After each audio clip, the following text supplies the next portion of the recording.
Pues estamos en directo, bienvenidos a un nuevo episodio del podcast Un Café con Mike. Hoy tengo la suerte de contar con Lorena. ¿Qué tal, Lorena? ¿Cómo estás? Muy bien, ¿tú? Pues bien, muy bien. De viernes ya, que se dice, ¿no? Cansado, ha sido semana bastante larga y dura, pero bueno, ya asoma el verano, o sea, ya asoman las vacaciones casi Que verano y, ya, y el fin ya de semana. estamos.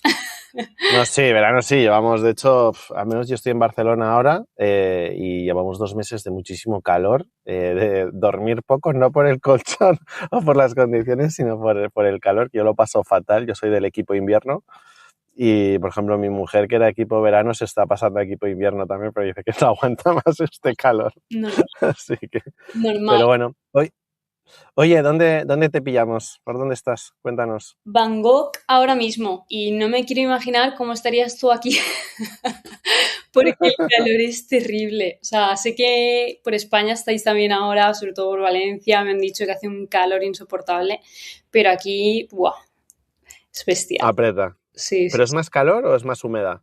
O sea, es que es las dos cosas. Es que es horrible porque es una combinación de calor con unas tormentas tropicales que se lían en una hora y parece el fin del mundo y luego de repente vuelve a arrancar otro calor que sale del suelo, pero uff, terrible. Entonces tienes una mezcla. Terrible. Sí, sí, sí. Oye, ¿y ahí la gente sobrevive a base de aire acondicionado o de eso poco por ahí? O sea, aquí hay de todo. Es que es muy heavy. O sea, lo que yo he estado viendo por estos países es que cuando estás viendo los viajes en Instagram y todo eso, es que no te lo imaginas. Porque la gente, verás gente de alto standing, con una diferencia social bestial, con casas lujo extremo, pero lujo extremo. O sea, que son como ¿Vale? 5 o 6 fachadas de casas y a lo mejor cada fachada son 200 metros. O sea, espectacular, súper decorada, Ostras. todo súper ornamental, de oro y tal. Y de repente, la misma calle, una casa donde viven, hay 500 chanclas en la puerta y se está que se desmonta. O sea, las puertas tapadas con cartones. Y es como, no quiero imaginar cómo viven ahí, el calor, la humedad, los malos olores, los bichos, las ratas. O sea, digamos que es una zona de unos contrastes bastante heavy, ¿no? Sí, sí, sí, sí, en todos los sentidos. Económico, social, temperaturas. También hay muchísima Joder. gente extranjera, que yo creo que también es lo que, pues eso, hace que se desnivele todo. O sea, al menos Bangkok, ¿eh? Otros sitios de Tailandia no lo Bueno. he visto tan extremo como aquí. Y aquí la gente me dice, no, estará súper bien porque allí es todo muy barato. Y es todo muy barato, aquí un alquiler me cuesta más que en Valencia.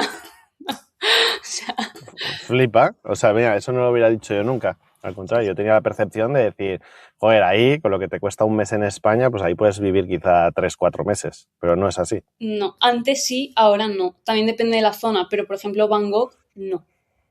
Y todo lo contrario, ¿te crees que lo que nosotros normalizamos aquí es barato? Y, o sea, lo que nosotros normalizamos como típico en España, aquí es extremadamente caro. Es barato vivir como ellos viven, pero es que su comida es arroz y pollo. Y de la calle. Ya. O sea, tú planteate comprar queso. O sea, comprar queso. Queso aquí, el peor queso, el tranchete que en España no quiere nadie. Aquí son 8 euros. Sí. 8 euros 100, 200 gramos. Ya. O sea, sí, sí, sí.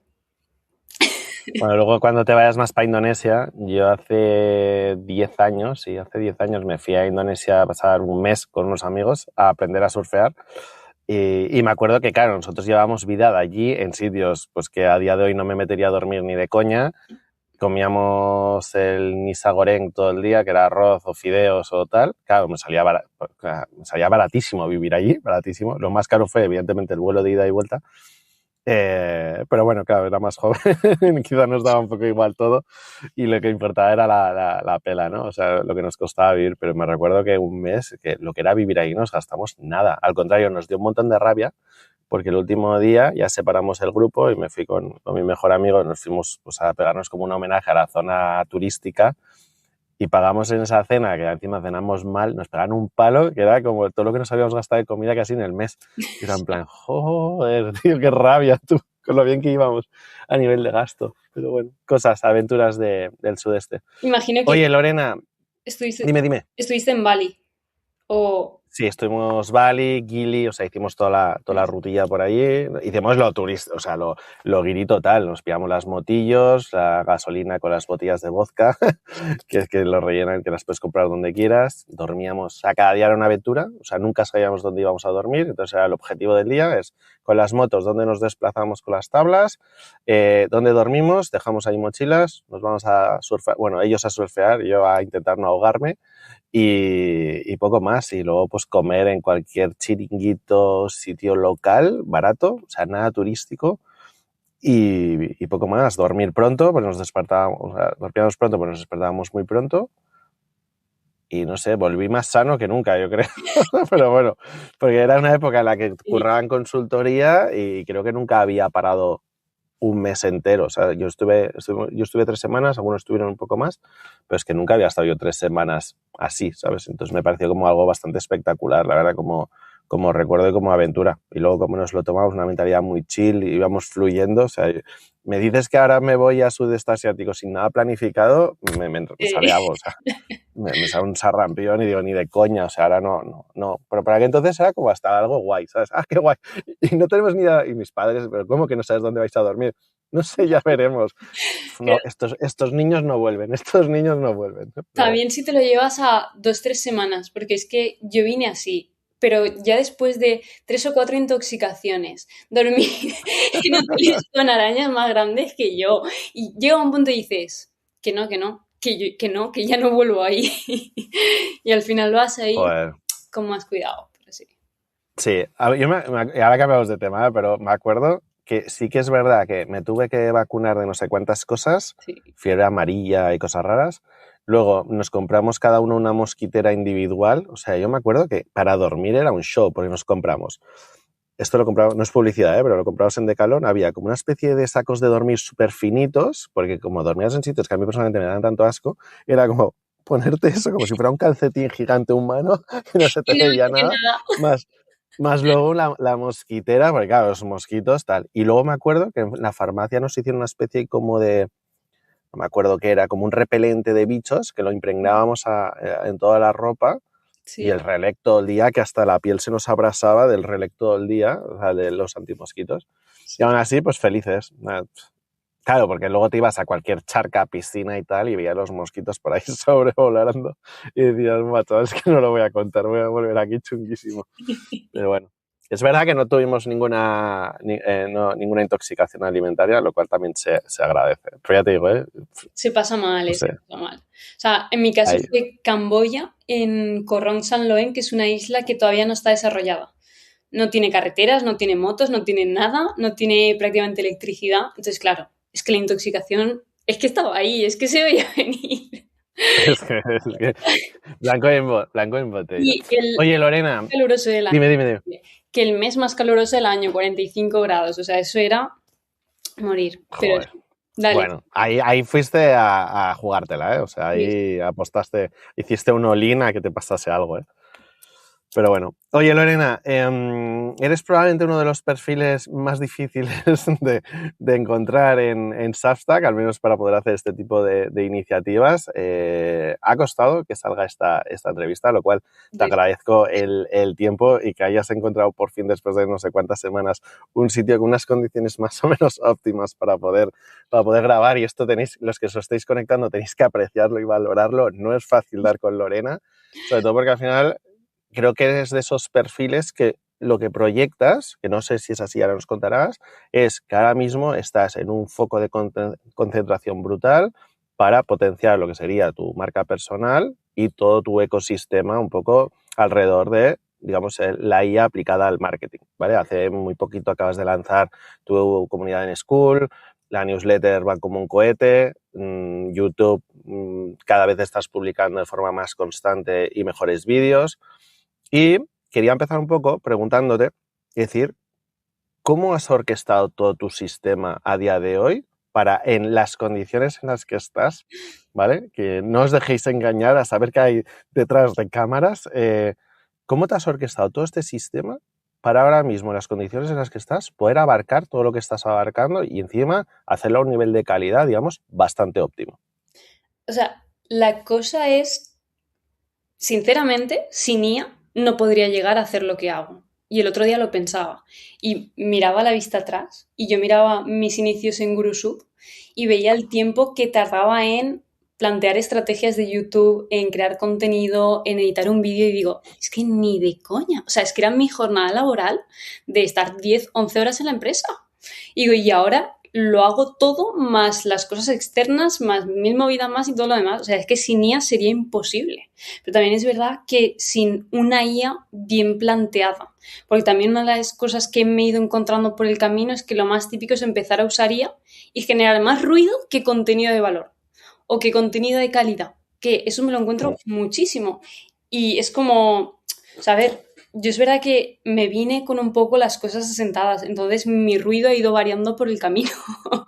Entonces es verdad Vale. que ahora estoy en el momento de máximo caos, máximo trabajo, o sea, máximo caos en el sentido de que ya estoy aquí, que esto es una locura, compaginar todo es complicado, más otras mil cosas de trabajo, más vida personal, más el viaje.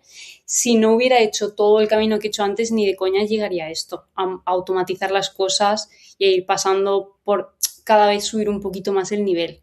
También es verdad que hay gente que me dice, es que es un camino y tal, un camino a la leche. Quiero decir, en 2021 estaba yo montando una startup en Lanzadera, como cual niña feliz, y las vueltas Mm. que he dado, todo ha construido que hoy, casi, pues eso, 5 años, casi 6 años más tarde, pueda tener algo. Y es que han sido mil piezas de lo primero, el no code, que tú ahí estarías también súper a full. Sí. N8N, luego vas saltando, luego vas tal, luego pruebas mil cosas, luego te lo vas llevando. Y ahora, pues, Cloud Code y todo el sistema de la IA es que ya te da las alas para hacer lo que no sabías, pero con todo el conocimiento de antes. Si yo no me metiera ahora en IA sin ir aterrizando todo lo que he ido aterrizando y las leches del camino, es que sería ruido por todos los sitios. O sea, mi planteamiento es ese, sería ruido a full. O sea, tú eres de las personas que cree que la IA o acelera el caos o acelera el éxito. O sea, yo creo que te potencia todo lo que ya sabes controlar de forma manual. Y aquellas cosas a las que no llegas te puede ayudar a llegar. ¿No? Entonces, todo lo que yo ya domino y sé hacer de forma manual son las cosas que pienso que la IA me puede ayudar a optimizar, ni siquiera automatizar, a optimizar. Y cuando las voy optimizando un poco, las voy subiendo de nivel, siempre con control y supervisión. Pero mi planteamiento es, si yo no sé hacerlo, o sea, si yo no lo controlo, ¿cómo voy a supervisar que se está haciendo bien? Otra cosa es la IA desde un punto de vista de, pues, obtener ideas, obtener conocimiento. Pues también te da una ventaja bestial, pero es como dos bloques diferentes, ¿no? Por un lado, el optimizar y llegar a las cosas y escalar y, pues, productivizar un poco tu flujo de trabajo. Ahí, sin lo manual, estás perdido. O sea, a mí la gente me dice, quiero automatizar mi Instagram, quiero automatizar mi Twitter, mi tal, mis cosas. Yo, vale, está genial. ¿Te funciona Instagram? ¿Te funciona LinkedIn? No. O sea, ¿tienes publicaciones que son outliers frente a lo anterior? No. ¿Has hecho análisis e investigación de lo que está funcionando y lo que no? ¿Estás dispuesto a pasar por eso? Porque hay veces que lo que funciona no estás dispuesto a pasar por eso, que es un poco mi mentalidad en muchas cosas, ¿no? Total. Entonces, es como si no has pasado por eso, ¿cómo vas a automatizar? Pues automatizar. Automatizar es muy fácil. O sea, está chupado. O sea, tú coges y input-output, lo dejas a correr en automático y ya está. Ahora, que eso llegue a traerte resultados, es que el melón está ahí. No en conectar una cosa y otra. O sea, Has dicho ahí un tema súper interesante que es input y output, y lo que pasa dentro al final no deja de ser una caja negra que cada vez nos va a dar más igual de lo que pasa. Es evidentemente que queremos que sea súper eficiente por no consumir todos los tokens, bueno, toda esta serie de cosas y que sea evidentemente procesos mucho más rápidos. Pero ¿tú cómo diseñas estos sistemas de IA? ¿Empiezas desde el input o desde el output? Y te digo el por qué. Me está pasando que de cara a cuando nosotros hacemos proyectos desde Coco, ya hemos aprendido que más que empezar desde el principio, empezamos desde el final. Y me explico. Es lo primero que dibujamos, por ejemplo, hacer automatizaciones, ¿no? Empezamos desde el final, es decir, cuál es el resultado que quieres obtener, pero no tanto desde el resultado, sino desde el dashboard que quieres ver. Es decir, tú qué vas a querer controlar aquí. Entonces, dedicamos mucho tiempo a, en vez de hacer requerimientos iniciales, hacemos casi requerimientos finales. Es decir, oye, dibujemos el dashboard y tenémoslo, ¿vale? Y cuando lo tenemos dibujado y esto, vale, si a mí me llega esto todos los días, ¿vale? Ya sea vía email o en una web o lo que sea, doy por éxito. Y desde ahí, nosotros lo que estamos haciendo es retrotiming hacia atrás. Es decir, vale, ahora, ¿qué necesito para al final tener esto. Y nos está ayudando mucho a definir pues, los sistemas, los procesos, la automatización y tal. En tu caso, que decías un poco el input y el output, ¿cómo lo manejas? ¿Es más un tema de expectativas, un tema de requerimientos, de output, el input? O sea, a lo mejor te mata la respuesta, ¿vale? Pero más caótico, quiero decir. O sea, Bueno, oye, yo sé que cuando haces algo para otra persona, habitualmente siempre te lo tomas como con una estructura y entendiendo los riesgos que tiene y como más cuidado porque metes data, metes privacidad, metes muchas cosas que tienes que tomar con muchas pinzas. La cosa es que al venir del mundo startupero, algo que me inculcó Víctor, que es el CEO de Gurusub, que es una pasada y mucho de mi crecimiento se lo debo a él, que es como, yo le decía, pero hago esto, hago lo otro, y él me decía, públicalo, tíralo, hazlo, tal, no sé qué, y ya, luego ves. Entonces, como que esa misma mentalidad es como la que llevo a todo. Entonces, yo a veces tengo un problema o tengo algo que se me atasca y que estoy haciendo y que digo, joder, con IA podría optimizarlo, hacerlo más ágil, esto, lo otro, estoy repitiendo lo mismo 20 veces. Entonces, me centro en ese pequeño dolor que me está fastidiando en ese momento. Y a lo mejor debería investigar primero bien todas las cosas, pero como que, o sea, sería lo lógico, ¿no? Cuando lo haces para otro, investigas a fondo y luego lo llevas. Pues no, mi mentalidad y un poco lo que vi ahí en esta empresa fue yo lo hago, lo rompo, rompiéndolo aprendo, como lo rompo y aprendo, me voy a la documentación oficial, me empapo todo el paper, toda la documentación, vengo, lo arreglo, cuando me funciona, amplío un poco más, amplío un poco más, amplío un poco más. Y sí que es verdad que al final te llevas un flujo hecho, un trabajo que te está ayudando, pero es que también te llevas un conocimiento de que por el camino te has enterado de 5 herramientas más que podrían hacer el mismo proceso, entiendes por qué una es buena, por qué otra es mala, por qué una es más rápida, por qué otra con tu ordenador no va, pero con otro sí, y de esa manera como tal. Que también porque a mí siempre me han dicho, es que no te da miedo romper nada. No, o sea, nunca me ha dado miedo romper nada. Yo me pongo a hacerlo, la lío, me vienen ideas y me pongo a ver cómo lo puedo optimizar, porque si lo hago manual, la forma de hacerlo podría ser la misma. Aunque también esto es un arma de doble filo, porque muchas veces la mejor manera de construir el proceso no es aterrizar el que ya tienes. O sea, esto me lo encuentro mucho, que mucha gente dice, no, solo tienes que lo que estás haciendo tal, vale, sí. Aterrizo lo que estoy haciendo al típico mapita, ¿no? De haría esto, esto, esto, esto, me hago el diagrama. Es que a veces con IA para construir hay que deconstruir, ¿no? Y hay que probar a hacerlo. ¿Cómo lo harías con IA dando total autonomía y luego ir viendo cómo de ahí sacas una forma diferente y disruptiva de hacerlo? Porque, o sea, ahí lo que ve mucha gente es que se enfoca un mogollón en automatizar un proceso existente y como que a veces la mejor manera de hacer las cosas, y sobre todo con la IA, no es automatizar eso, sino destruirlo y buscar un proceso nuevo. Porque ese lo construiste porque no tenías las herramientas que tienes ahora. Pero es que ahora sí que las tienes. Y a lo mejor con esas que tienes ahora sí que puedes montar algo que no pase por ahí. Porque muchas veces te centras en decir, yo haría esto así y lo montas así y dices, vale, pero es que realmente el objetivo, ¿cuál era? Y la forma es, ¿cuál es la mejor forma de llegar a ese objetivo, ¿no? Es un poco... Sí, es como arma ahí de doble filo. O sea, tú pasas un poco, no sé, yo otra cosa que estoy aplicando bastante es desde un sistema agéntico, es decir, para mí es, pues venga, tiro de Claude o de Cloud Code o ChatGPT, da igual, voy iterando, voy buscando la solución de cara a construir ese output y me pasa mucho en Cloud Code que de repente es un agente, subagentes, lo que sea. Lo que intento luego es, vale, de todo este sistema que es pedirle una cosa y que pasen cosas, ¿no? Esa caja negra que funciona sola, sí que intento un poco decir, vale, de todo esto, ¿qué puedo pasar a que sea más determinista? Es decir, para evitar a veces la variabilidad que pueda hacer que esto, que es una cosa que hablaremos luego, es que los sistemas no se me vayan degradando por el camino. Porque eso sí que he notado que a veces te montas un acojo sistema de orquestador, subagentes, skills, no sé qué, y llega un punto que dices, joder, esto hace un mes me funcionaba perfecto, no fallaba nunca, no se saltaba ningún paso, los guardrails, todo está súper controlado. Un mes después, tío, se ha vuelto anárquico, que el resultado más o menos me lo hace bien, pero ya no me lo hace con ese proceso tan estricto de, venga, primero uno, te acepto, ok, paso al siguiente paso, ¿no? Entonces, tú haces un poco eso dentro de que romper los sistemas, que yo creo que es lo más difícil con la IA, de hecho, no es acelerar lo que ya haces ahora, sino cómo lo harás de la nueva forma y sobre todo cómo lo vas a poder potenciar. Pero tú llegas a un punto de irlo evolucionando hasta que sea algo más determinista o te quedas ahí en el caos agéntico? O sea, la cosa es que yo creo que aquí entra el principal, como la parte disruptiva, ¿no? Porque yo ahora veo mucho, vuelvo a lo primero que has dicho, ¿no? El momento en que se empieza a romper. La gente te dice, oye, he construido, he montado y tal. Es como esa primera automatización que te va súper bien, que dices, wow, sales con el efecto wow a tope.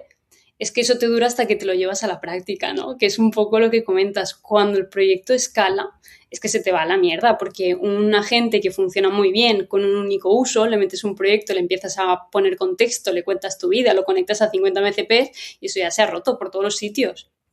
Y es como, claro, tienes una movida. La cosa es, para mí, ahí muchas veces no es tener un único proyecto, es tener diferentes proyectos, pero todo nace de uno pequeño. Entonces, yo también intento ver con qué herramientas también nos va sacando Cloud Code que podemos ir desglosando y trayéndonos dentro del proyecto, ir montándolo conforme te van entrando como todos esos problemas.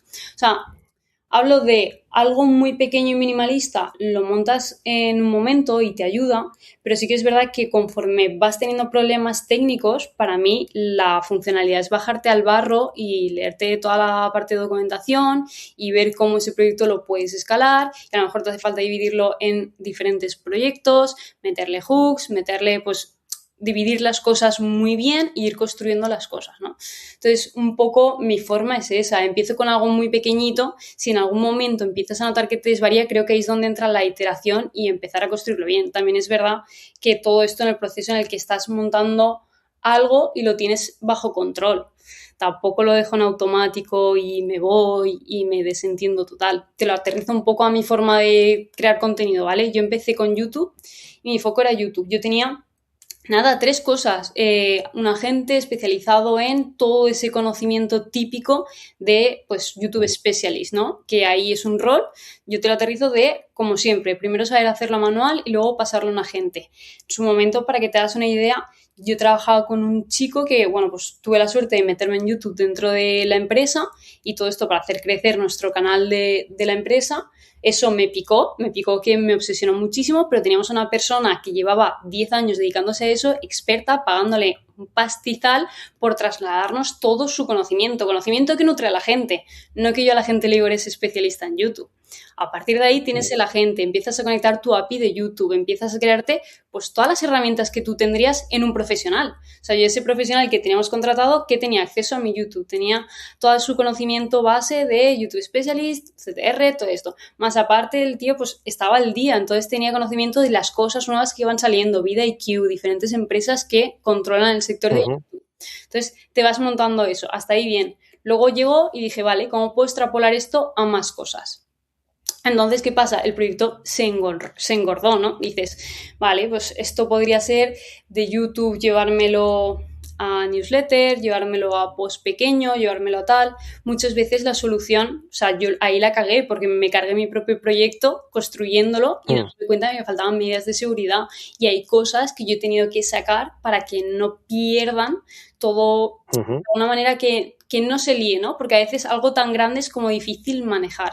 Para mí, mi forma de trabajar ahora mismo es tener como pequeñas especializaciones de cosas, como si tuviera un equipo de pequeños profesionales. Y igual que tú, el día que estás haciendo YouTube, no estás haciendo pues esa parte de, yo qué sé, de contenido para newsletter, tienes como divididas tus áreas de tu empresa. Para mí el proyecto es exactamente el mismo. Un día estoy hablando con un especialista, otro día estoy hablando con otro día estoy hablando con otro. Sistemizo mi forma de trabajar y la alineo por horario, por días, y luego pequeñas cosas rutinarias que sí que están automatizadas y que no dependen de mí o dependen de que lance un comando porque por cualquier cosa necesito tener el ordenador porque, claro, ahora me sumo la limitación de que solo tengo mi Mac y ya está. Que esto ha sido un dolor para mí súper grande porque tengo que depender de todo lo que tengo aquí y lo que pueda tener en la nube, pero muchas veces ni siquiera llego a tener buena conexión ni cosas. Entonces, claro, hay cosas que las lanzo por comando, las dejo en segundo plano y ahí están trabajando. Pero son cosas que si no necesitan tener dependencia de todo lo demás, ¿para qué las voy a meter dentro del mismo proyecto? No tiene sentido. Total. Oye, y hablabas de cómo crear buenos sistemas. Si tuvieras que hacernos como una pequeña descripción, sobre todo quizá alguien que nos está escuchando y que de repente está cayendo en ese error de el acojosistema que lo hace todo, ¿vale? Si tú tuvieras que darnos un consejo así básico, decir, oye, ¿cómo empezamos a orquestar sistemas de IA? Y por poner un poco el matiz dentro de Cloud Code, ya sea desde la aplicación nativa, terminal, Visual Studio Code o lo que sea, es ¿cómo deberíamos o en qué nos deberíamos fijar para decir, vale, este sistema, al menos de inicio, está bien planteado? Luego ya veremos cómo lo escalamos. O sea, para mí lo principal inicial es que cuando construyes tu proyecto sepas bien cuál es la estructura del proyecto, porque es el principal problema que me suelo encontrar. Todo el mundo le parece muy atractivo los agentes, los subagentes, las skills que ahora son virales, ¿no? Volvemos al marketplace de skills, todo el mundo a instalar skills como locos. Creo que la clave de que funcione y que no funcione bien es que entiendas que es un entorno, que entiendas que es un settings.json, que sepas que sí va dentro de un punto cloud y que no va ahí, que sepas la diferencia bien entre un agente skill y subagente. Y todo eso te aplica a que tu proyecto sea de nada, algo muy pequeño, una especialización súper pequeña, hasta que cuando vaya creciendo no se te desmonten las piezas. Porque cuando luego quieres remontar las cosas, la vas a liar. Y tener estos 5 conocimientos básicos, 5 o 6, que es saber dónde va cada cosa, para mí es lo que te hace que un proyecto arranque bien y que tenga sentido. Y muchas veces ese conocimiento, o sea, a mí me gusta entenderlo y meterme y saber realmente cómo lo puedo hacer manual, ¿no? Porque vuelvo a la misma, ¿no? Me gusta crear, o sea, yo prefiero estar desde un IDE porque me gusta crear los archivos a mí misma, porque muchas veces dices a la IA, créamelo, y luego intentas arreglar lo que te creó mal. Y para mí es a la inversa, ¿no? Yo prefiero abrirme mi archivo.md, crearlo y a partir de ahí que me ayude a mejorarlo, pero no le doy ese inicio ahí. La cosa es, me he ido un poco. No, pero está claro, al final lo que es para crear buenos sistemas primero es haber sufrido el proceso, importante. Si tú sufres el proceso, lo vas a entender bien, aunque luego lo querramos romper e innovar. Pero si tienes claro, es decir, cómo es cada uno de esos pasos intermedios y saber qué quieres conseguir al final, te va a resultar mucho más fácil entender de qué va este proyecto. Segundo, lo que decías es, oye, ¿qué estructura de proyecto vas a implementar? Y para mí aquí hay 2 verticales. Uno es a nivel de carpetas. Oye, si va a ser multitenant porque vas a tener distintos clientes o distintos proyectos o tal. Y luego, que quizás la parte donde yo creo que a mucha gente se le está escapando, es decir, la configuración en sí mismo que va a permitir que eso cobre vida y que se ejecute lo que quieres, que es, oye, vas a tener un orquestador, vas a tener un subagente, vas a empezar a diferenciar, te hace falta un subagente, una skill, que ahí yo creo que nadie lo tiene claro a día de hoy. Luego esto es un script o puede ser, ¿no? O es una skill. Entonces, como... Y ya no es, o sea, para mí es un poco también el decir, vale, la típica pregunta que me pasa a mucha gente, cuando tienen cosas, le digo, ¿en qué scope lo tienes?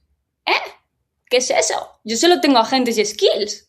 Es como, si no sabes en qué scope lo tienes, no tienes control de dónde van a actuar esos agentes o esas skills o esos MCPs. Es una pregunta tontísima nivel, pues al principio cuando estás empezando, ¿no? Pero ese es el tipo de conocimiento básico de infraestructura que me refiero para empezar a montar las cosas. Que luego también tu conocimiento del flujo y de lo que vas a llevar a cabo, ok, vale, pero también esa parte técnica, porque al final, aunque digamos que esto lo puede hacer cualquiera, que no te hace falta saber de desarrollo ni nada por el estilo, creo que sí que hace falta meterse en el lado técnico para entenderlo, porque al final no hay que olvidarse de que Cloud Code, pues sí, lo hicieron pensando en desarrolladores y es verdad que está hecho para desarrolladores, aunque ahora lo están poniendo muy amigable, ¿no? Ahora la gente ya no pones un comando, ahora le dices, créame un agente y te lo crea. Bien, pero no te olvides de que al final a nivel desarrollo el desarrollador está revisando esa agente y está viendo cómo lo puede mejorar y entiende la estructura y eso hace que escale y que le funcione. Entonces creo que aunque nosotros seamos de marketing y otros sectores, tenemos que intentar en lenguaje natural, preguntándole Cloud y con apoyo de herramientas como Notebook LM, la documentación, o sea, es que podemos hacer 1000 cosas. Todo esto vamos a traducirlo al lenguaje de gente no dev, ¿vale? Desarrolladores. Claro. Lo entendemos y sabiendo que está, vamos a montarlo. Y el principal problema de la gente es desconocimiento. Meterse a hacerlo sin darle prioridad a la parte de abajo. Su prioridad es sacar un objetivo, sacar lo que se pretende, esa misión, ¿no? Del por qué hago algo, pero no le doy importancia a esos cimientos. Entonces, si no tienes, ya no te digo hacerlo bien, sino el conocimiento de saber que existe o la inquietud de saber que existe, cómo vas a saber dónde lo tienes que meter o cómo lo puedes usar o cómo no. No, creo que ahí es un principal fallo. Total. Oye, claro, empiezas a hablar de conceptos técnicos que quizá pues algunos que puedan escuchar esta conversación ya piensen que estamos hablando en otro idioma raro. Pero ¿a qué te refieres cuando dices ese scope, esa infraestructura? Es decir, porque cuando hablamos a veces de arquitectura, la gente es cuando ya colapsa, dice, ¿cómo que arquitectura? O sea, ¿de qué me estás hablando? Y al final se lo llevan no, la distribución de las carpetas. O sea, ¿cómo lo podemos traducir a un idioma que todo el mundo lo entienda y que sobre todo puedan, uno, entender si lo están haciendo correctamente y dos, un poco valorar qué han montado o dejado de montar? Vale, o sea, yo nivel scope llevado a un lenguaje natural, nuestro, para humanos, humanos y desarrolladores. O sea, para mí es tan sencillo como decir en qué nivel juegas, ¿no? Al final hay que entender, claro, Cloud Code es, en este caso, suele ser una aplicación que te instalas en el ordenador, la gran mayoría de usuarios. Esa aplicación está guardada en tu ordenador. Igual que cualquier cosa guardada, tiene sus carpetas donde guarda todas las configuraciones que tú haces. Todo lo que tú haces en esa aplicación por defecto tiene un nivel de guardado ahí. Pero cuando empiezas a trabajar en un proyecto tuyo, que en este caso ya te vas dentro de la parte de code, ¿qué pasa? Que ya trabajas sobre una carpeta específica que no está donde está esa aplicación, está en otro lugar. Entonces, ¿esto qué hace? Que ya tengas dos lugares donde tienes acceso a cloud.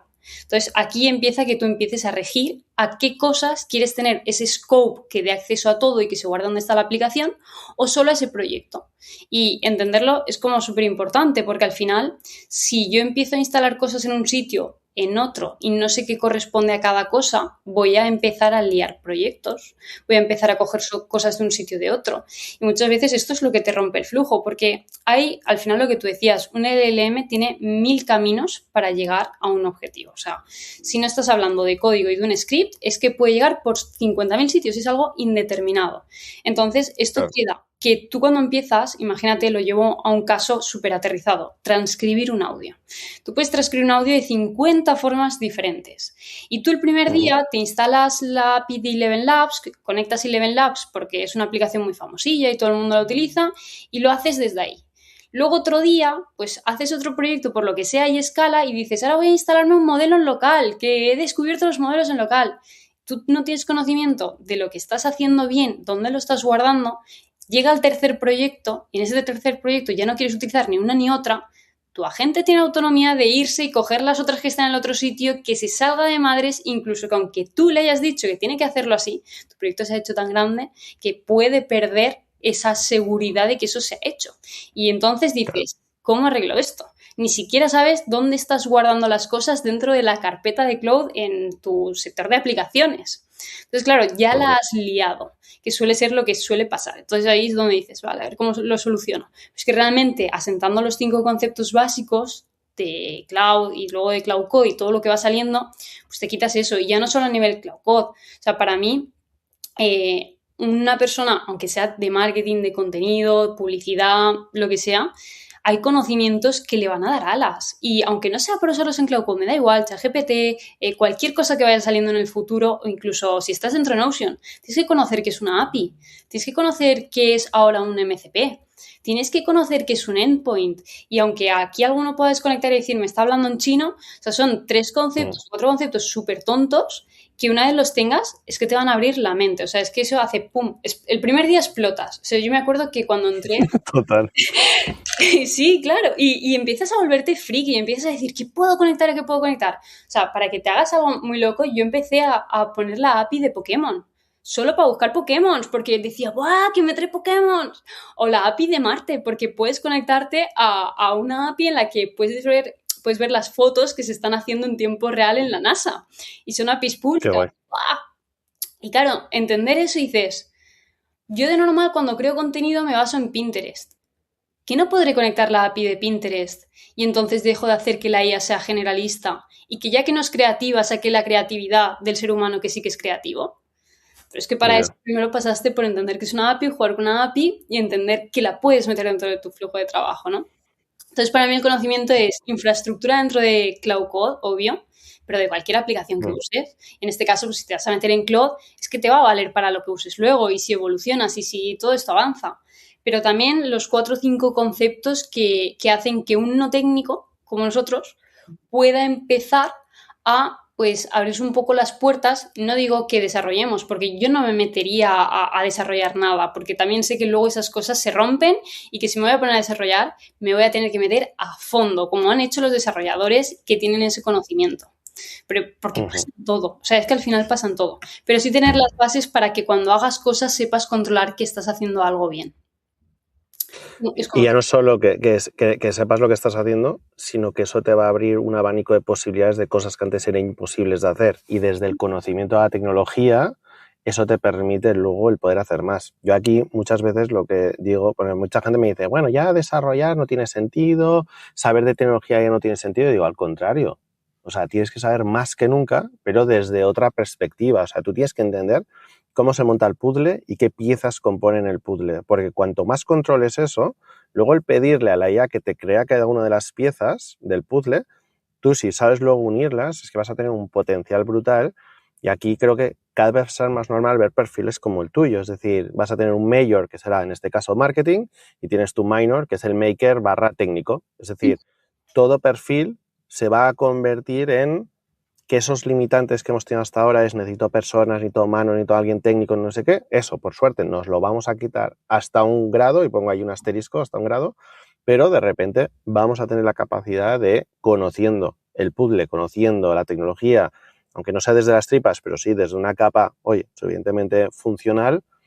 Sí, claro, vamos a ver que de repente es, oye, conecto, me lo estoy inventando el caso de uso, luego no es compartido los tuyos, pero oye, me conecto en Meta, en mis anuncios de Meta, desde aquí analizo, de eso ya sé que me funciona tanto en Instagram como a su vez estas creatividades, que a su vez la puedo iterar porque la tengo conectada a Nano Banana, que me está generando las nuevas, que a su vez la tengo conectada con Google AI Studio, lo que sea, me está generando landings personalizadas, porque, claro, esto, que manualmente, si sufres el proceso, es como lo hubieras hecho, de cuántas agencias te hubieras apalancado o ayudado, a de repente incluso lo puedes convertir en un flujo casi automático que te haga todo esto en pseudo piloto automático. Claro, Sí. esa escalabilidad y a qué coste.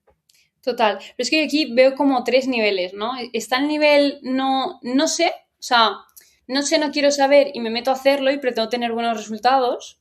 Está el nivel sé hasta el punto en el que conozco la parte de lo que es teóricamente lo que es, ¿no? No me he bajado al barrio, pero lo conozco como para salvarme de que existe y cómo se puede usar, aunque no me he puesto a hacerlo manualmente. Entonces ya puedo orquestar un poco a la IA y apalancarme en el conocimiento que ya tiene la IA.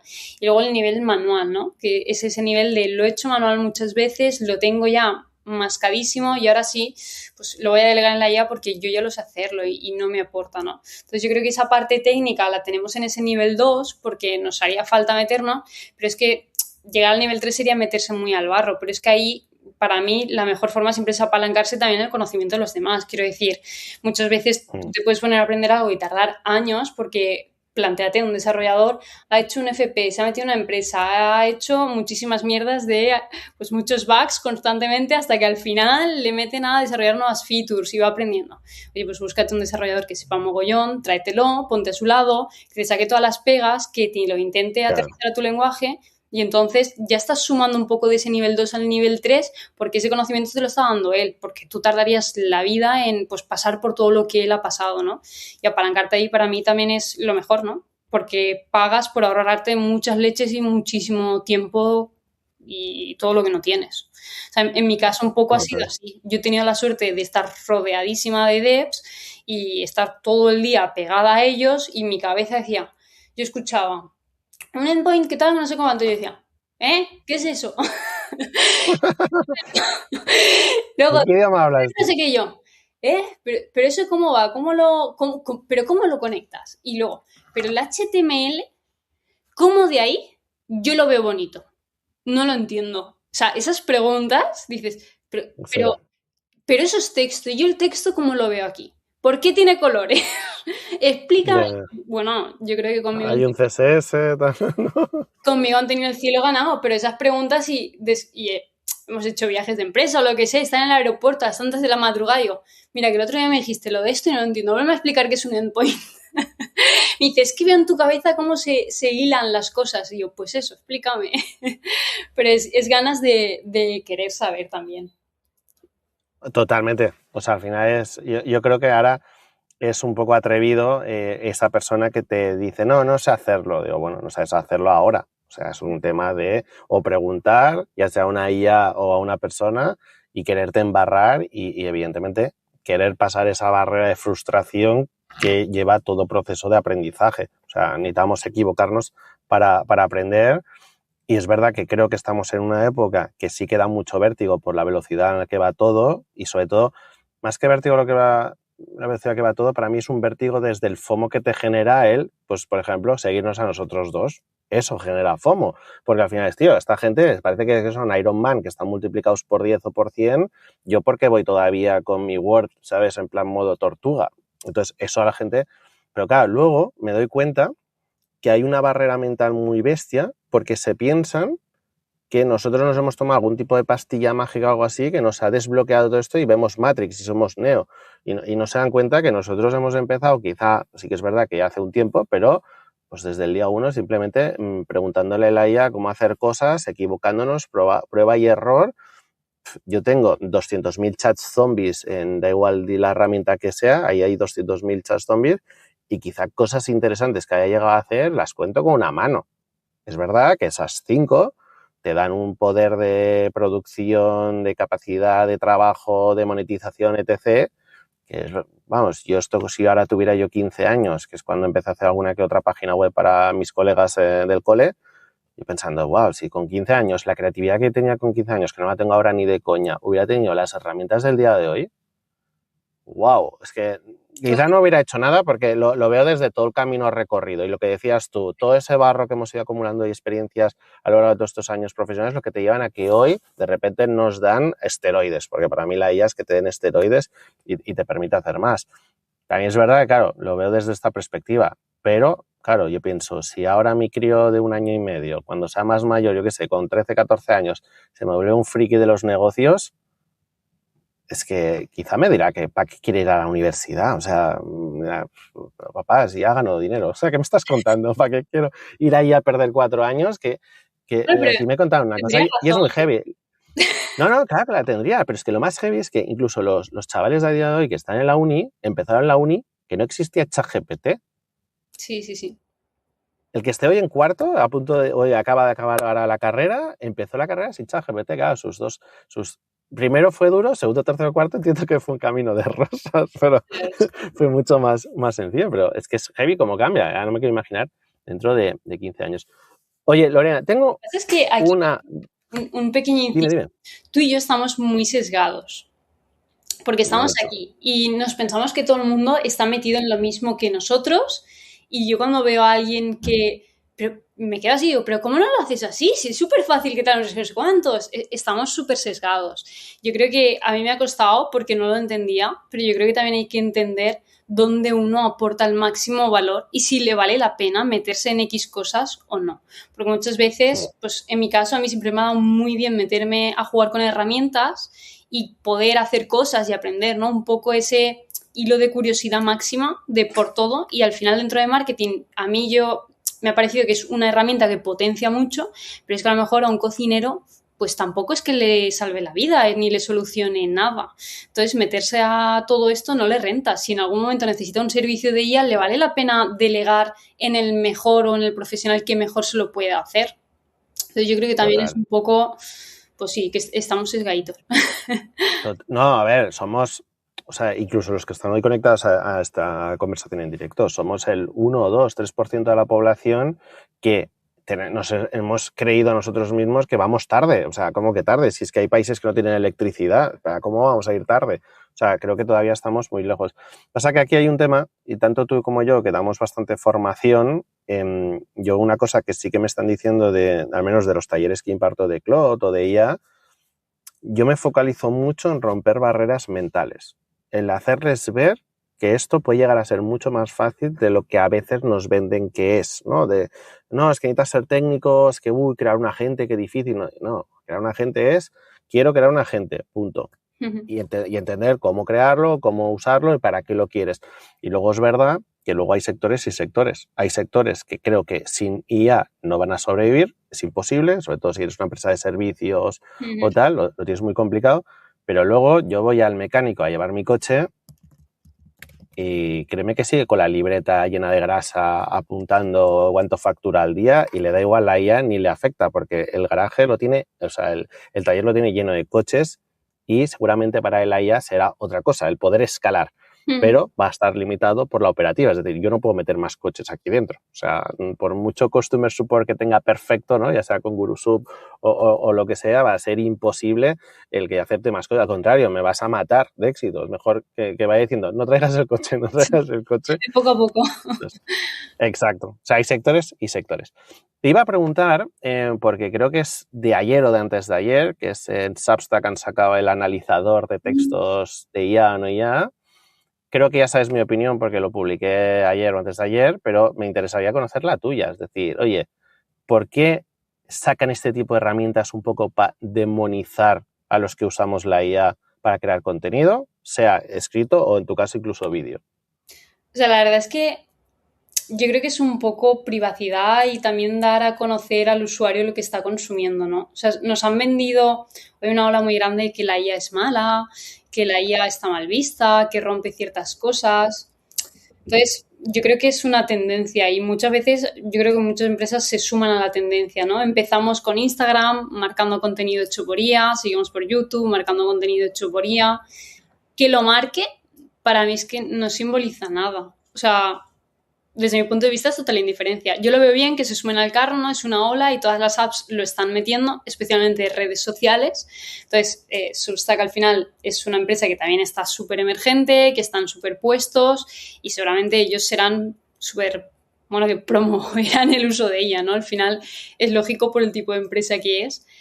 Y se suman a añadirlo y es una feature más que da visibilidad, no sé, yo creo que van por ahí, pero no creo que tenga que crear tanto revuelo, ni que nos tenga que asustar, ni nada. Es decir, a mí todo el mundo me decía, es que los avatares ya se marcan como hechos por IA.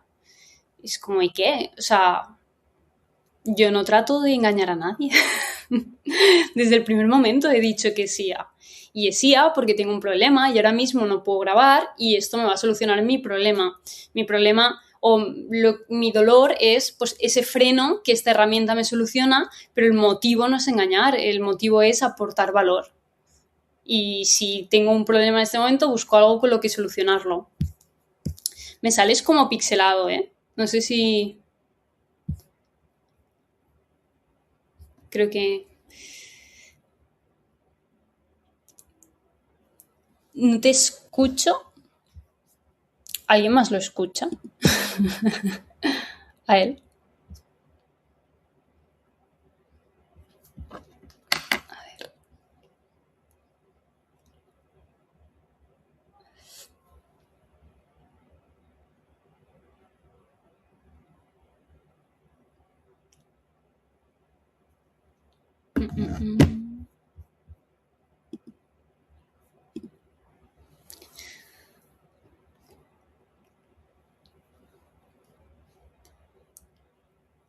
Te he enviado un WhatsApp, Mike. No sé si tú a mí me escuchas. Fallos del directo, chicos. Hola. Vale, o sea, creo que el problema es tuyo entonces, ¿no? No es mi conexión, que no sería raro. Se me ha ido muchísimo. Se ha congelado el avatar. ¿No será que eres un avatar?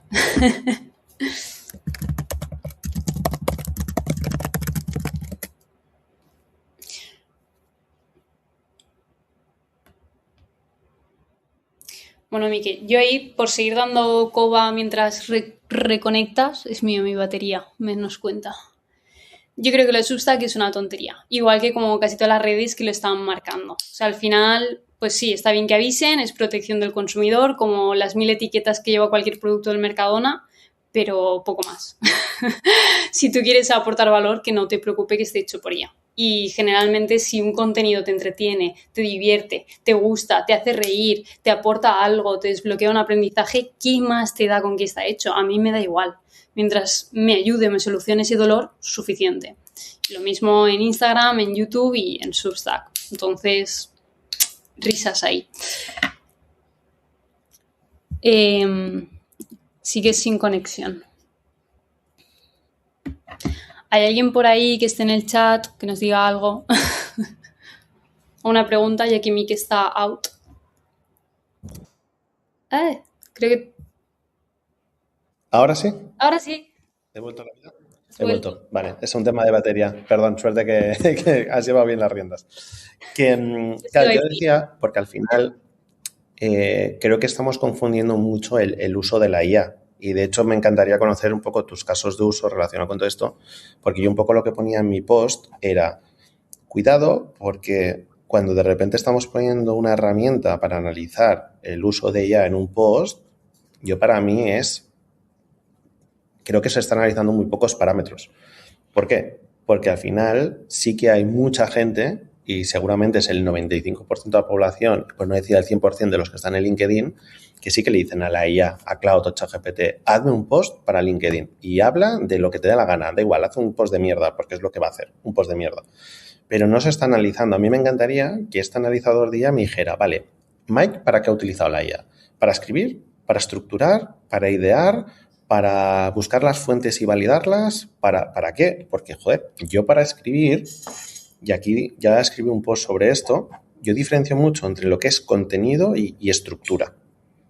Yo estructura se la delego 100% a la IA porque la va a hacer 1000 veces mejor que yo, por naturaleza. O sea, yo ahí no puedo hacer nada. Es decir, va a resumir mejor, va a utilizar mejores estructuras, va a depurar mejor la información, lo que sea. Ahora, el contenido sí que considero que es mío, porque es el bruto, es decir, de qué quiero hablar, cuál es mi barro, cuál es mi contexto, qué quiero matizar, qué no quiero matizar, qué quiero potenciar, qué no quiero potenciar. Y aunque es verdad que antes yo tenía la falsa creencia que escribir con IA era, qué guay, súper rápido, en 5 minutos tengo una newsletter hecha, es verdad que eso ha cambiado bastante. ¿Por qué? Porque ahora sí que me lleva un buen rato, pero a una velocidad que si no la utilizase me llevaría muchas más horas. Pero sí que hay un montón de tiempo, porque incluso el propio asistente me acompaña y me ayuda a generar mejor contenido. ¿Qué significa esto al final? Que lo que estoy intentando es que mi post acelerado o vitaminado por IA sea mucho mejor que si lo hubiera hecho yo como humano. Otra cosa, que creo que es lo que también en Substack a veces quizá los más puristas se están echando en cara o se están quejando, es yo vengo aquí a leer a gente, ¿no? Vengo a leer la naturaleza, el bruto de un humano que pueda escribir. Guay. Pero yo creo que también, no sé si marcarlo, que a mí me daría igual que me marcasen dos posts generado por IA o ayudado por IA. Ayudado por IA me gustaría más que generado por IA. Pero si yo leo un post, por ejemplo, tuyo, que sé que está hecho con IA, es que no hace falta ni que te lo pregunte, me da igual. Mientras no lea las típicas expresiones raras que sabes que huele a ChatGPT barato y que noto que esta persona le dedica un cariño y que se lo ha currado para hacer eso, si a mí yo busco un valor en un texto y lo recibo a cambio, a mí personalmente me da igual cómo se ha llegado a ese texto. Otra cosa es que voy buscando un valor y me encuentro algo súper descafeinado. ¿Por qué? Porque no hay lo que dices tú, haber sufrido el proceso, contarlo, exprimirlo y sobre todo ponerlo en valor. Sí, o sea, a ver, por bloques. O sea, te lo compro. Yo creo que esa etiqueta, para mí, y un poco a lo que acabará llegando desde mi punto de vista, es, tú has visto las etiquetas que tienen los productos del supermercado, ¿no? El A, el B, el B más. ¿A quién le importa? Quiero decir, al principio te importa, pero eres tan... Muchas veces lo miras y ni siquiera entiendes qué es la A y qué es la B, porque es un estándar que marcan que ni siquiera significa que es saludable para ti. Es decir, también es súper relativo lo que indica. Pues un poco, yo creo que esto es lo mismo, ¿no? Está hecho por IA, ¿vale? ¿Ok? Hay IA detrás. ¿Cómo detectas IA? ¿Tu criterio de decir que hay IA o no hay IA es bueno o no? ¿Lo estás detectando bien? ¿Quién verifica que eso se ha detectado bien? Y luego, aparte de si se ha detectado bien o no, y que sea por IA perjudica el contenido, lo hace mejor, lo hace peor. O sea, si yo entendiera que fuera un ranking de 1 a 10 y que me valoraras dentro de ese 1 a 10 el por qué está justificado y contra qué se compara, etc., etc., pues lo podría llegar a entender. Igual que, pues, por ejemplo, lo de las letras estas de los alimentos. Y aún así, tampoco es un rigor que te sirva de nada porque muchísimos tienen la A verdecita y es un producto malísimo para tu salud. Entonces, es un poco lo mismo. El Nutri-Score es una broma. O sea, al final sabemos que hay unos intereses económicos por detrás. Es un show. O sea, es que... Para mí esto es algo parecido. Intereses y ya está. O por agradar a un público que al final no deja de ser parte de la comunidad de Substack y que pues, puede ser eso lo que tú comentas, más purista, o eso, o por sumarse a las olas. En cualquier caso, para mí la base del contenido es lo que tú dices, si ese contenido aporta algo. Me da igual que sea una opinión personal, una crítica, un suceso, qué te ha ocurrido. O sea, a mí lo que me mata es el típico post en el que de alguna manera, pues, megáfono de megáfono de megáfono, ¿no? Cosas hiperautomatizadas. O cuenta no sé qué y lo cuenta con un storytelling malísimo, aunque la historia sea tuya, ¿no? Al final dices, si es que yo quiero escucharte a ti tal y como tú hablas, como tú te expresas y que te reconozca, ¿no? Entonces, pues eso también ahí. Ahora, una cosa es eso, que es mi opinión, y otra cosa desde el punto de vista de marketing es lo que funciona y lo que no. Que eso es... Claro. Entonces aquí también depende de tus objetivos y eso, pues yo siempre he tenido una dualidad, ¿no? Yo estudié marketing, carrera, máster, todo de la misma rama, pero como siempre he estado del lado de los desarrolladores, claro, ellos me han metido mucho en la cabeza esa parte ética, porque generalmente muchos devs no les gusta a la gente de marketing, ahí hay un poco como dualidad, ¿no? De intereses. Son los malos de la peli. Sí, o no nos entienden, o nos odian un poco, o nos admiran, de decir, ojalá yo supiera vender todo lo que soy capaz de producir, ¿no? Hay un poco esa división. Y siempre me ha hecho eso replantearme la parte ética, ¿no? Porque es decir, yo te lo compro, yo quiero ser ética, quiero hacer las cosas, pero es que tristemente lo que muchas veces funciona en el mercado no es lo ético. Y a veces ese post, para llamar la atención de 1000 personas, para conseguir 1.000.000 de impresiones, tienes que pasar por un formato viral de mierda, que es el que te va a dar la visibilidad. Y aquí entra el debate moral. ¿Paso por ese formato o no paso? Si pasas, conseguirás las visitas. Y si realmente te vas a tu objetivo, es ese. Tienes que dejar de lado esa parte moral, a no ser que estés hablando de tu marca y sea puro branding y tal y cual. Pero es que también entra ahí un poco la diversificación de por qué usas la IA, ¿no? Y mira, te estás vendiendo... Total, perdón. Aquí me pasa, y te cuento 2 casos míos personales y donde la ética creo que me ha frenado y me ha perjudicado, ¿vale? Por un lado tengo mi newsletter, Divergencia Multipotencial, donde parece que estoy como atascado en los 500 pocos seguidores y que crecer, de repente publico algo. Yo, a ver, también aquí ego a tope, pensando que mis posts son la leche y que creo que aportan valor, y los comparo inevitablemente, pues quizá con otras cuentas que sé que tienen 1.000, 2.000, 3.000, 5.000, incluso 10.000, y digo, joder, a nivel subjetivo mío me parece más o menos el mismo contenido. Es verdad que la otra persona sabe hacer mejor la difusión, sabe hacer mejor las técnicas de marketing, lo que sea, ¿no? Y yo sigo en mi mundo de Yuppie, que ya llegarán o ya vendrán. Error de manual, porque no llegarán, sino que si no le das difusión y te apalancas en otras audiencias, no va a llegar. Ese error 1, quizá el miedo a la sobreexposición de cara a te tiene que llegar, pero te tiene que llegar tanto los buenos como los malos. Y dentro de lo malo, pues alguno te caerá hate, te tiene que entrar por una oreja y salir por otra y no pasa nada. Entonces, en este proyecto, pues ahí estoy un poco, decir, oye, ¿cómo hago? Y aquí he hecho otro ejercicio que nunca había hecho, es decir, oye, voy a hacer un parón. Llevo desde enero del 25 publicando. Voy a analizar la métrica, o sea, tanto la métrica como lo cualitativo, o sea, lo cuantitativo y lo cualitativo, de cara a entender cómo quiero que sea mi siguiente temporada de la newsletter. O sea, lo que dices tú, ostras, esto me da una pereza brutal. Ya, pero es que esto es el elemento que he analizado las otras 4, que es lo que hacen ellas y que es lo que, si quieres audiencia, es lo que tienes que hacer. Entonces, ¿voy a pasar por la piedra o no? No lo sé, ya veremos. Si el sistema me lo hace, quizás sí, si no, ya lo veremos. Pero eso hay que analizarlo, porque a veces ese crecimiento no viene porque sí, viene porque estás haciendo cosas, ¿no? Y si haces cosas, pasan cosas, pero también cuidado qué cosas haces, porque si no tienen sentido, no mueves la aguja para nada. Y luego me pasa, en el podcast de Al Borde del Burnout, que claro, como es un tema tan delicado, intento mimar y cuidar tanto al invitado porque al final cuenta algo como muy personal, muy íntimo, no sé qué. Yo la cagué de lleno por no ir con vídeo desde el principio, porque al final preferí centrarme en una conversación súper profunda e íntima. Es verdad que en Spotify tengo retenciones de 45 minutos de media, o sea, quien escucha un episodio se lo escucha entero, pero claro, mi alcance y mi crecimiento está siendo paso de tortuga. Y a veces, que desde enero del año pasado creo que fue, sí, no, enero de este año, dije, venga, voy a saltar a YouTube con el podcast de Al Borde del Burnout. Y de repente ves métricas y dices, joder, ¿por qué no hice eso desde un momento? Porque al final, por alcance, por views, por horas, que no por retención, pero por horas reproducidas y todo esto, claro, ves otras métricas que incluso te dejan un poco tonto, porque dices, ostras, tengo 60 y pico episodios, un montón de horas grabadas y no he sabido No pasa nada. No he sabido, por un lado, publicarlo, no he sabido exprimirlo, no he sabido hacer clips, no he sabido tal. Pero claro, ahí es lo que me atacaba siempre era la parte ética. De decir, ostras, eso es sobreexponer al invitado. Es como aprovechando un poco. Y es verdad que aquí la barrera mental que me rompieron algunos de los invitados, dice Mike, cuando nosotros vamos a tu podcast ya sabemos a qué vamos. O sea, vamos a exponernos y que luego tú vas a hacer pues, tu marketing y tu alcance. Y ahí es una barrera mental que creo que tengo que superar de cara a decir, oye, ¿cómo rompo eso para tener el alcance? Porque si no, al final... Ahora, que hago todo eso y quizá no funciona, quizá no gusta, quizá no crezco como tengo un plan o Spicy Fortuna o no crezco como los vídeos de Lorena. Claro, eso también es algo a lo que nos tenemos que enfrentar, asumir y saber un poco pivotar.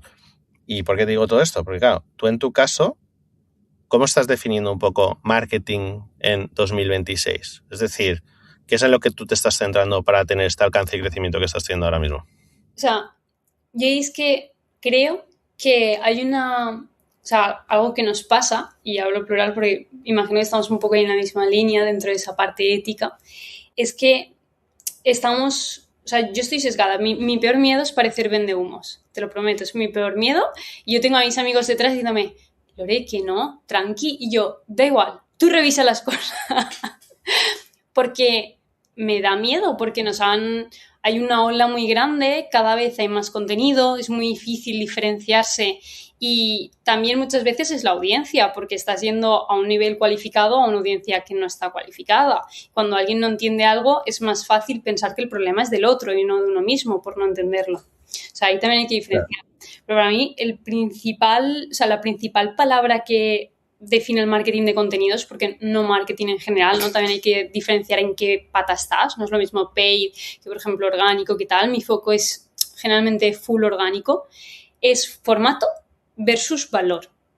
Entonces, el formato te vendes al formato, porque tu finalidad es hacer marketing. Entonces, si tú quieres hacer marketing, te tienes que vender para conseguir pues, impresiones, resultados, visitas, suscriptores, lo que te dé la gana, pero te tienes que vender, tienes que sumar esas tendencias. Y eso entra dentro de la parte de formato. Y luego está el contenido. El formato te tienes que vender como un vendehumos, porque es así, porque es el formato que predomina dentro de ese canal. Entonces, tú tienes dos formas, o te sumas a un formato existente o haces una forma, pues un poco la vaca púrpura, ¿no? Diferenciarte, pero siempre sumado al formato que funciona. Y ahí lo que tratas es de conseguir que la gente te vea, que entre, que se pare, que lea, que le llame la atención. Ya has conseguido algo, ¿no? Que es por lo que la gran mayoría de gente que hace paid está pagando, conseguir esa atención del usuario. Bien, ahora entramos dentro del contenido. El contenido es lo que diferencia lo que estás haciendo, que lo tuyo aporta más valor que lo de otra persona, que ese contenido sirve, porque muchas veces el mejor de los contenidos, porque consideras que aporta un mogollón de valor, no lo puede digerir la gente. No es capaz de digerirlo. Ese contenido no solo tiene que ser bueno, tiene que ser adaptado a la forma de consumo de esa persona. Te lo aterriza a un caso de uso. Una newsletter puede ser buenísima, súper buena, aportar mucho valor, pero muchas veces si no tiene un call to action práctico, accionable, directo, pues por más valor que aporte, no estás dando un mapa al usuario para que siga y lo lleve en práctica. Entonces, no tiene una práctica directa, no tiene un efecto wow, por tanto, no le causa lo mismo que un post que a lo mejor da menos, pero sí que le lleva a una pequeña acción, ¿no? Entonces, Total. cuando hablo de contenido hablo un poco de todo, ¿no? También un poco lo que quieras. Mucha gente dice, ¿cuál es el contenido viral? No existe, o sea, no existe algo viral. Realmente son múltiples formatos los que te ayudan a construir algo. Y tienes que entender cada uno para qué sirve y qué vas a conseguir con eso. Te lo aterrizo, por ejemplo, en LinkedIn. LinkedIn es una red social en la que difícilmente publicando post vas a conseguir clientes. Y haciendo mensajitos de estos que envían de spam tampoco, y sobre todo si son de estos malos, son horribles. O sea, yo es que ya me enfado y les contesto.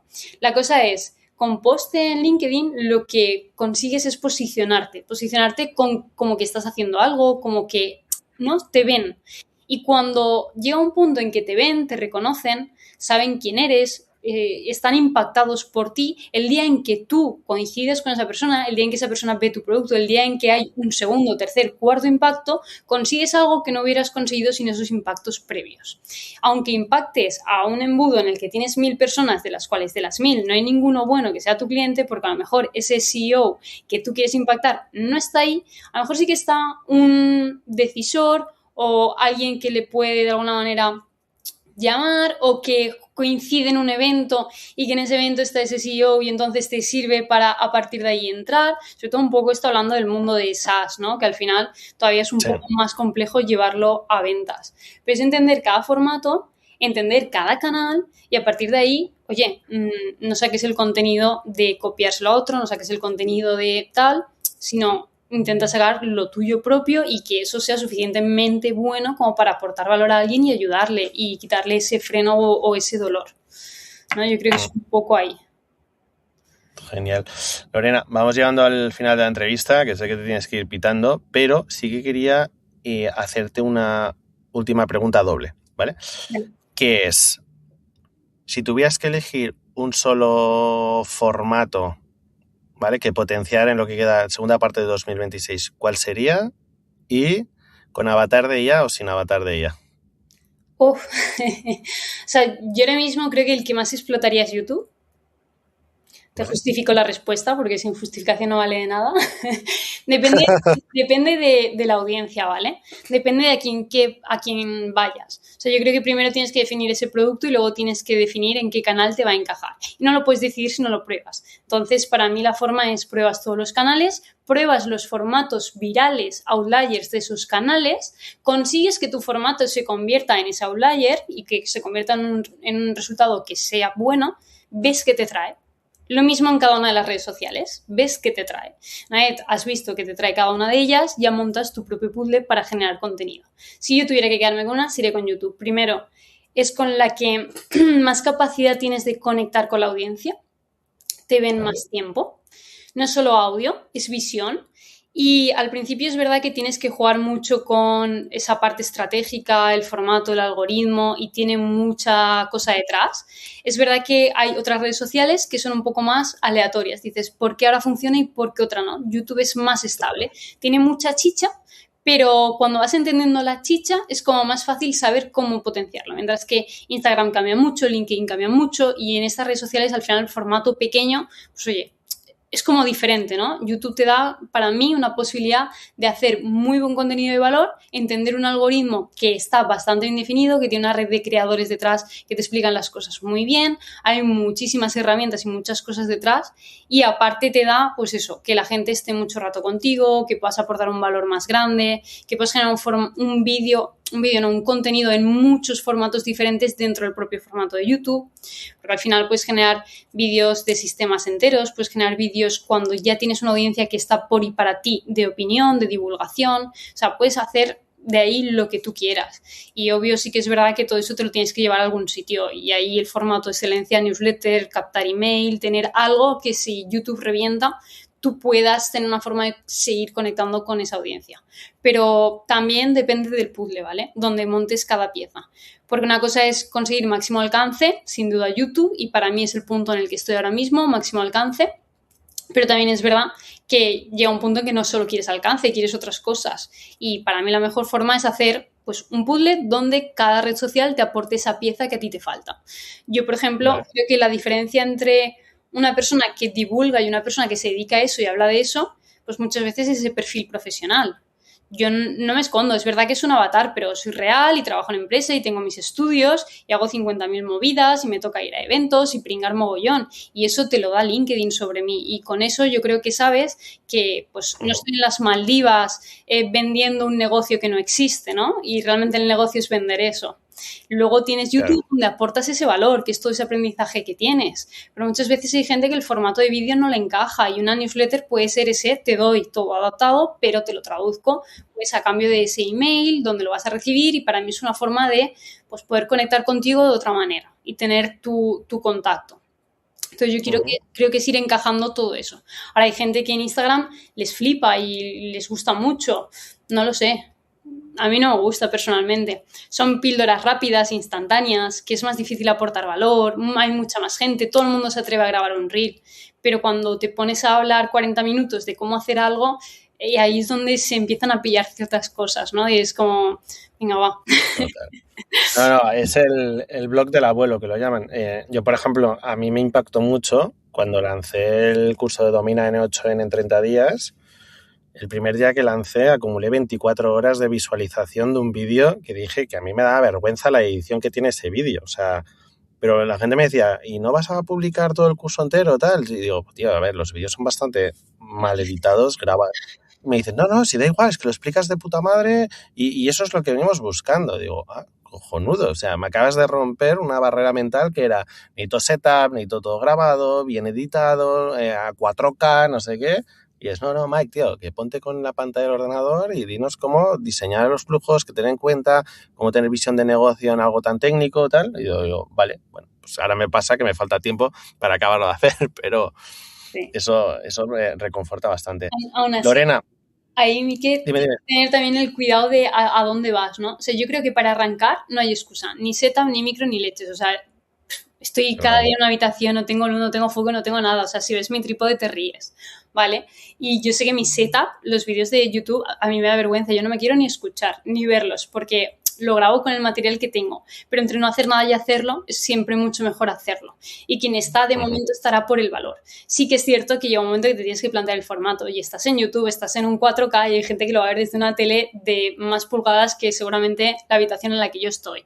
Entonces tengo que adaptarme a ese formato y subir calidades. Porque un mal audio, o sea, si no entiendes el formato, también te vas, mueres por el camino. Un mal audio es lo mismo que alguien entra a un vídeo, mal audio se puede salir porque molesta, porque chirría. Entonces sí que hay ciertos aspectos que hay que ir pincelando. Yo creo que también es el momento de decir cuándo sí y cuándo no, ¿no? Y cuándo vas a escalar. Sí, cuando te profesionalizas. Exacto, o sea, yo sé que ahora mismo estoy en ese punto. Tengo muy claro que Al borde del burnout, por ejemplo, funciona, pero necesitas ese siguiente salto. Este podcast funciona, pero me funciona para crear conexiones y poder hablar pues, con personas como tú, más que el alcance y la audiencia que me pueda generar.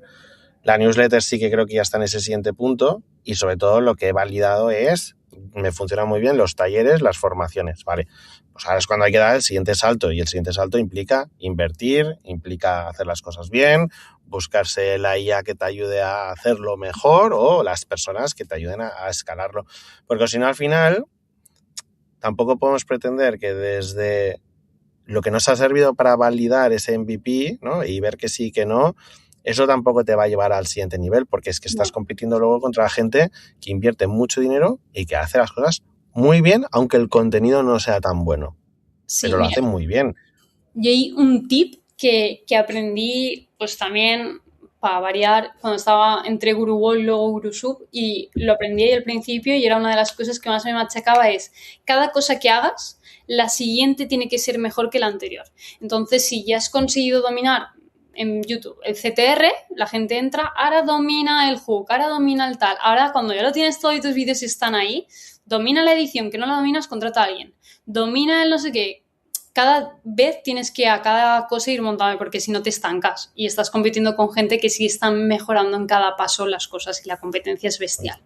Y por darte la respuesta a la segunda pregunta, que era avatar o no avatar, a mí el avatar me soluciona un problema y a la vista está que no me ha ocasionado ningún otro. O sea, no me ha dado problemas, ni YouTube ha penalizado los vídeos, ni nada. Solo hay que decidir en qué momento lo usas y por qué lo usas. Yo no podía grabar porque estaba reventadísima. En ese momento grababa todos los vídeos de GuruSub, me pasaba 8 horas en la oficina, más 2 de coche, más, pues eso, lo que me quedaba de poquito de vida personal, ponerme a grabar era inviable. ¿A qué hora? Si entraba de noche y salía de noche, ¿no? Y, o sea, no quiero que suene así rollo explotación, yo hacía las horas que yo... O sea, tenía flexibilidad horaria y tal, pero bueno, en ese momento estaba muy foco en eso, era un proyecto que me motivaba un mogollón y eso. Y en ese momento grabar era imposible, cuando lo hacía a oscuras de noche, o sea, ya tenía los ojos cao, o sea, que me salían ya las bolsas como hoy, ya estoy reventada de toda la semana. El avatar me salvó. Y fue una forma de arrancar y por la noche poder hacerlo sin necesidad de depender de un setup y tal. Ahora, en el momento he podido grabar y he puesto en valor. ¿Me grabo o no me grabo? Pues oye, ¿qué me cuesta más? Pues a veces hacer el avatar cuesta más trabajo que grabarse, porque quieras o no, si tienes ciertas habilidades para hablar y lo que sea, pues oye, vas mejorando, vas desarrollando esas habilidades y ya no es un freno, pues a grabarse. Lo siguiente, mejorar el setup. Entonces, toda esa gente que no tiene tiempo, que no tiene setup de grabación, que no tiene espacio, que tiene problemas, pues sí, tirar con un avatar. Y si me penaliza la audiencia y la gente no me quiere, ¿por qué? Lo que tú dices es bueno, dilo con un avatar. Cuando puedas, lo pasará a esa persona, pero dilo ya. Porque cuando lo pases a esa persona ya habrás hecho un camino de 3, 4, 5, 6 meses que te ayudará a que cuando te saques esas ganas de porque tienes y porque puedes, o sea, he llevado un aprendizaje de 6 meses que si no, no tendrías, partes de cero. Y la mejor forma de empezar es ya, o sea, es que es, no hay que pensárselo, o sea, yo soy partidaria, tú hazlo, cuando la líes ya lo arreglas, pero hazlo. Total. Eso tiene que servir a cualquiera que nos escuche, romper barrera mental, ponte a generar contenido, ya sea de una forma u otra, hazte la vida fácil y luego ya irás viendo qué funciona, qué no funciona. También nos pensamos que el día 1 nos va a ver todo el mundo y todo el mundo nos va a criticar. El día 1 no te va a ver nadie y si te conoce alguien, buena suerte. Y quien te conozca y te va a ver, te dará su feedback y siempre desde... Si no, quítate esa gente de tu entorno. O sea, te va a dar un feedback para que mejores, para animarte a que sigas, no a destruirte el día 1. Es que si no, esa gente, quítatela de tu entorno. Mi experiencia es el feedback de tal la gente de tu entorno, vale, guay, pero cuando te expones a redes, no sabes que va a llegar ese vídeo y una mala estrategia te lleva a que llegue a una mala audiencia. Pero también a veces dentro de una muy mala audiencia hay una pequeña audiencia buena, que también puede ser tu objetivo. A mí me han llovido críticas... Que si eres un avatar, que si no eres, que si ahora sí, que si ahora no, que si ahora me enamoro, que si eso que dices, qué complicación de la vida. Y es como, tienes que lidiar con eso. Pero tú piensas que si no lo harías, no llegarías a todo lo bueno que te trae. Entonces, más vale tener haters, porque eso significa que estás llegando a gente. Pero dentro de toda esa gente hay unos pequeñitos haters y a gente... Alguien, o sea, a mí, de verdad, ahora que he arrancado lo de School, me ha llegado... pues la gente que se ha unido y que me ha enviado algún mensaje y yo siempre, de verdad, si hay alguien por aquí, yo intento contestar a todo y llegar a todo, me da la vida para donde me llega, incluido a ti, Miki, que sabes que tardo 2 meses en contestar, pero no es por nada, sino porque hasta donde me alcanza. Ver un feedback de alguien que te dice, me has dado ganas para arrancar con esto, me has solucionado un dolor que estaba haciendo que no pudiera hacer esto en marketing y ahora puedo, he conseguido un trabajo con esto, o sea, es que ya solo con un mensaje... Brutal. Ya está. Me han valido los 40 vídeos. Brutal, sobre todo porque buscamos a veces la recompensa solo económica y generalmente en este tipo de proyectos lo no económico es lo que más valoramos y más nos enorgullece, que al final es un reflejo del trabajo bien hecho, independientemente de que el look and feel se pueda mejorar y todas estas cosas, pero cuando recibes esos tipos de mensajes, a mí es que se me pone siempre la piel de gallina, la verdad. Sí, total, así andaba yo esta semana y respecto a lo de la recompensa económica, o sea, yo soy ese ser extraño que dice, no, o sea, a mí el dinero, o sea, me han hecho muy buenas ofertas de trabajo y siempre he dicho que no, en pos de prefiero ganar 1.000 euros, pero hacer algo que me motive, que sea súper friki, súper guay, a 4.000 con un rol de tal y cual. Y es como, el dinero llega si haces algo bueno y si aportas valor. Entonces, tú no te tienes que preocupar por ganar dinero. A lo mejor esto lo digo porque, o sea, desde mi punto de vista, creo que puedo aportar valor. Y creo que todo el mundo tiene que creerse que puede aportar valor en algo, en lo que sea mejor, se tiene que desarrollar ahí y el dinero viene después de ese aporte de valor. Y cuanto más valor aportes a la empresa, más te pagarán por ese valor que aportas, porque te vas a volver una pieza imprescindible y si lo haces como emprendedor, como negocio, es que es exactamente lo mismo. Entonces, un poco yo me lo llevo a la ley esta de Kevin Kelly, ¿no? Los 1.000 fans. Céntrate en aportar valor y tener 1.000 fans, no en monetizarlos, sino en que de verdad hayas ayudado a esa gente. ¡Qué sol! Total. Y... Cosas del directo. Sí, y eso. Y luego el dinero. Bueno, todo. Así que nada, me pongo objetivo 1000 suscriptores, así que los que estáis hoy escuchando esta conversación y no estáis suscritos a nuestras newsletters, os animo a que lo hagáis, así nos ayudáis a ambos. Lorena, lo dejamos aquí, ha sido un placer, seguramente haremos parte 2 cuando estés un poco más instalada y sea más fácil dar contigo. Súper agradecido a que me hayas dedicado este tiempo, estoy seguro que tanto los que han estado hoy en directo como los que nos van a escuchar van a aprender un montón, les va a encantar. Voy a intentar publicar esta conversación lo antes posible y sobre todo también dejaré los links a tu comunidad de School si quieren seguir aprendiendo de marketing, de cómo aplicar la IA para hacer mejor marketing, así como el resto de links. Y nada, no sé si quieres lanzarnos un último mensaje o algo. Nada, que rompáis muchas cosas. O sea, se aprende rompiendo aprendes y aprendiendo aportas más valor y con más valor luego ya todo lo demás viene rodado. Y poco más. Qué buena. Oye, pues muchísimas gracias y también déjame dar las gracias un episodio más a todos los que nos escucháis en el podcast Un Café con Mike. Nos vemos en la próxima. Hasta ahora. Chao. Hasta luego.